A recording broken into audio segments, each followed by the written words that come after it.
who don't really educate themselves on the issues, who are very apolitical, but yet they go around and they're the ones that are out in public saying racial slurs, and then a lot of people associate them that way. And it also goes back in the civil rights movement. It was the Democratic Party that championed civil rights, and so the Ku Klux Klan. And it was a lot of people that Duke. since then they're like, well, the Democrats did this for us, then obviously Republicans are racist, and so that's probably where it was birthed, and it's just went out of control since then. Do you think that basically kind of went back to the Kennedy days? It does, yes. The Kennedy days and the Lyndon B. Johnson days? The major shift occurred in 1964 when Lyndon Johnson signing into rights, the Civil Rights Act. Many of the Democrats at that time switched to the Republican Party. That's where that mentality came from. It's not reflective of the Republican Party as a whole. The Republican Party originally began as a liberal party. The Democrats were conservative, especially in the days of Abraham Lincoln. So there is a shift that occurs during the Civil Rights Movement, especially in the southern states. Of course, you've had factions within the parties too. Republicans in the North, Democrats. Here's a great example: the Democratic Party, traditionally in the North and the South, were different, very different. They had a banner in which they were under, but they weren't exactly the same ideologically. There were things that they both considered to be key issues, but you had separations. In some cases, you'd have a Northern Democrat running against a Southern Democrat and a Republican for the presidency of the United States. So, I mean, there have been different situations. I believe that was the situation with Abraham Lincoln runs. I'd have to look it up real quick again to remind myself, because it's been a while since I've gone over it. But I believe there were 3 candidates in that race for president, and the 2 Democrats canceled each other out. Or maybe one of them was a Whig. I'm not sure. I'll have to look into that real quick. But how do you all feel when you see someone of another party supporting someone of another party? Let me give you some examples. Colin Powell, who was placed under the Bush administration, Republican, is supporting President Obama for the presidency. Or Rob Emanuel, who is a Republican, he was Obama's chief of staff. Zell Milner, senator from Georgia, former Georgia governor from when I was a child, came out in 2004, the Republican National Convention, in defense of George W. Bush, was the keynote speaker. Gave a very powerful address. And he's a lifelong Democrat. He's very conservative, but he was a Democrat. And he said, I'll be a Democrat until the day that I pass on. But it does happen. I've never straight-ticketed voted. Straight-ticket voting can be dangerous. You really want to look at the candidates running for the offices. It's got to be about who is going to do the best for the American people. At the end of the day, that's what it comes down to. Despite the party affiliation, despite the political beliefs, who's going to do the best for the American citizens? Well, let me ask our Republicans over here. How do you all feel when you saw that Colin Powell was supporting President Barack Obama? Well, he supported him in 2008, so I'm not surprised that he's supporting him again, and everybody can support whoever they want. He's just one man, so big deal. Josh Robinson? Right, and I think everybody has their of course, everybody's entitled to their own opinion. But as far as going back to how we feel when we see, people changing sides and everything, I think it's fine if people, they decide that they're going to change parties or whatever. But I don't agree with people who change parties just to stay in office. I know a lot of times people will change parties, from either from the Democratic Party or from the Republican Party to the other party just to fit whatever the people in their area want. That way they can stay in office and be a career politician. I don't agree with that at all. Now, if you like Vice President Joe Biden. Correct. Yeah. Is there a sense of betrayal here? I want to get everyone's opinion here. Do you feel it a sense of betrayal if a Democrat decides to switch to Republican, or if a Republican decides to switch to Democrat? Kenneth Smith, I want to ask you as a Democrat, do you feel that it's a betrayal if a Democrat decides to switch to the red side? No, and I mean, because it's like I said, when you're an American and you're trying to do what's right, I'm not always going to believe and line up 100%. That's when you have to take out, gosh, am I really going to be Democrat? Am I really going to be Republican? Let's just see here. And you can't base it on color or anything like that. You have to truly believe and line up with what that person says. And then I believe, most people would say Colin Powell supported the president because they're both black men. I don't think that's true. I think that it comes back down to, Colin Powell, when, what he believes in, then maybe Obama lined up more with that than what his party did previously. I don't think it has anything to do with anything other than when it boils down to the end of it, am I going to support someone who is Republican if they line up more? You know, if the Republican votes for someone who's Democrat, why would they do that? Because they line up more with someone. It's not so much about any other reason, just about what's lined up. But I don't think that that's deceit. You know, it's not like you're cheating on anyone, or I'm married to this party. I'm not, you know, I'm not cheating on anyone by doing that. You know, I don't have a ring on my finger that says I'm, you know, a Democrat. But at the end of the day, I'm going to do what's best for my country. And again, I think that it comes back down to see me as red, white, and blue, not just blue or red. Okay. When it come back to the question of is it betrayal, I think that it is betrayal. Not only to the party that if you're an elected official and you say, okay, the political atmosphere in my area is changing. It used to be a Democratic area, but now it's Republican. And they start considering switching parties. You're not only betraying the party who has supported you, who put, you know, resources into your election, you're also betraying those people who supported the platform that you ran on when you got elected. So I believe that if you're gonna be an elected official, if you're gonna run with a party, you need to stick to those beliefs, because obviously the great country song, you've got to stand for something or you fall for anything. I think that this shows that a weak person and that you're betraying the people who elected you into office if you're switching. Well, let me ask you this, Brett Johnson. Do you think that don't you think that every American has the right to change their mind if they so desire? Oh yeah, I mean I do, and that's kind of I guess the double standard here is, as an elected official, yes, I believe that if you're elected under a party, I believe personally that if I'm elected, I would serve with that party name beside me until the end of my term at least. Now, if the party changes, which is what's been happening lately, there's been polar shifts in some areas of policy.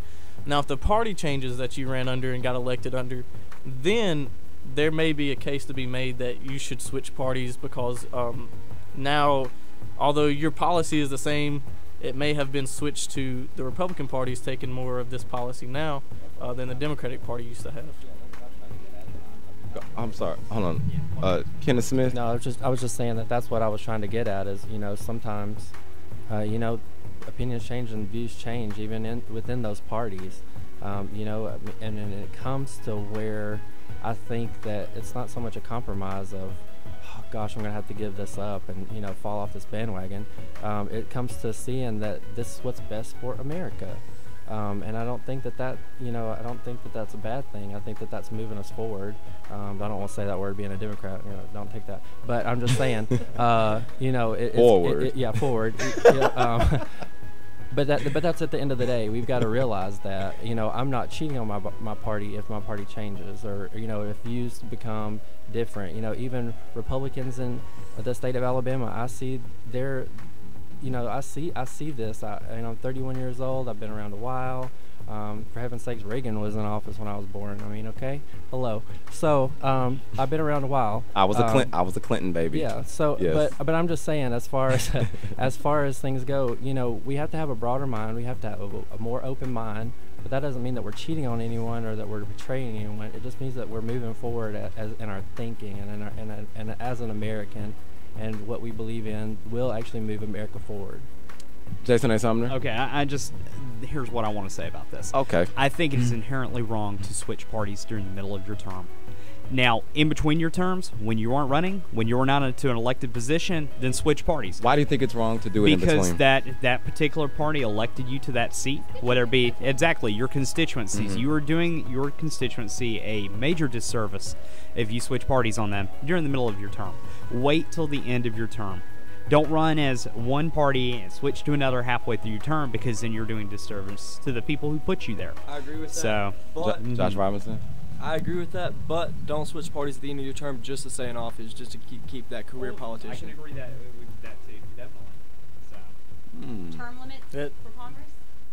Said term limits for Term Congress. limits for senators and congressmen, I believe so. Fitting, you know, Joe Biden and Anthony Weiner. I mean, he got out of college, and and then went in to politics, and he's been there ever since. And now he can't get a job because he's a career politician. Once they go just in, like Joe Biden, he's been in D.C. for over 40 years. Over 40 years, guys. This guy, I mean, what's he done? Do people reject the ideas of, let's just say, does a Democrat reject Republican ideas simply because they are a Republican, and do Republicans reject Democratic ideas just because they're a Democrat? And I think a good example of this is this. For instance, let's just say if a Democrat has an idea, because they're a Democrat, a Republican will say, no, that's a bad idea.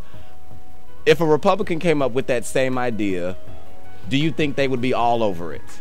Well, I will say, case in point, a lot of Democrats like to point out Mitt Romney as governor in Massachusetts and stated his health care plan, and then Obama comes up with a health care plan. Of course, the difference is a statewide level and a federal level, obviously. Yet, same policy. And the policy is, that the individual mandate, blah, blah, blah, quasi. So it's a Republican policy in Massachusetts, and it's a Democratic policy on a federal level, but yet Mitt Romney's already said that he's going to repeal it, etc. So where in the Constitution does it give the federal government the right to mandate health care to anybody in this country? Please show me. We're not talking about issues or policy. But where does the federal government get that role? The Constitution clearly outlines what the role of the federal government is, as well as the state. This is, Let me. I mean, if Mitt Romney wants to make a policy for his state, then that's fine. That's how that's what is it? Yeah. Well, I agree. Let me hold the timeout button on this. Let me. So I complaining about healthcare here and there. It makes me a little upset because where in the Constitution does it grant the authority? Let me hold the timeout button here for just a second. Let me be the referee here in my black and white shirt. The independent. Yes, the independent. Yes, I am the independent here in the room. Let me be the independent here in the room. If a Republican came up with that same idea, for the federal level, do you think that it would have been supported by the Republican Party? I don't think so, in my opinion, because when I saw the plan, I agree with I do agree that something needs to be done with healthcare. Yes, there's a big issue with this, but the idea they put out was not what we needed. But if a Democrat put it out and they didn't like it, Republicans would be doing the same exact thing. They would be jumping up and down. Oh, we can't be doing that. That's against the Constitution. Yeah, it'd be the same exact thing on the opposite side. Do you think there's this idea that you just want to have a fight? Do you think that there needs to be a fight? That's the nature. That's human nature. It's kind of like it's always been said that for every faction there's an anti-faction. So there's always one side versus the other. But back to the question of if it's just a Democratic policy, are all Democrats going to support it? No, it's impossible to support every policy that not every Republican supports the health care bill either. So, but it is a stereotype to go along those lines. So. Oh, can you put the microphone over her? What'd you say, Anya? It's just a stereotype to agree with those things. If Obama does something, obviously the Republicans, we don't agree with it. But yet a couple years back, a Republican candidate proposed the same type of legislation for his whatever it may have been, but they were all on board for it. But so I do agree that a large majority is on the bandwagon, so to speak. There are always those either party. There's always those diehard, passionate. I'm going to live in. There's blue dog Democrats and the similar on the Republican side, and so. There are always those ones that said, well, he's a Republican, there's a Republican policy, I'm going to vote for it. Yes, check the box and move on. But you can't, like I said earlier, you can't apply, one stereotype or one label to every person that carries that letter. And there definitely is what's appropriate at the state level, and then there's appropriate at the federal level. Right. I don't necessarily think that, in a lot of issues, if the federal government tries to throw a blanket over that issue and say, okay, this is what's going to happen for the whole entire country, that's not what's best for the whole entire country. The South is a lot different from the North. The West is a lot different from the North and the South.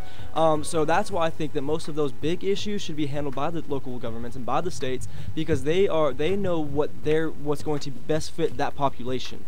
Definitely not something that's going to cover the entire country, because the country is so different. We have such a big country that we have such different people in different parts of the country. That's one thing, as we mentioned earlier, as the pendulum swings. That's one good thing about the pendulum swinging in the two-party system.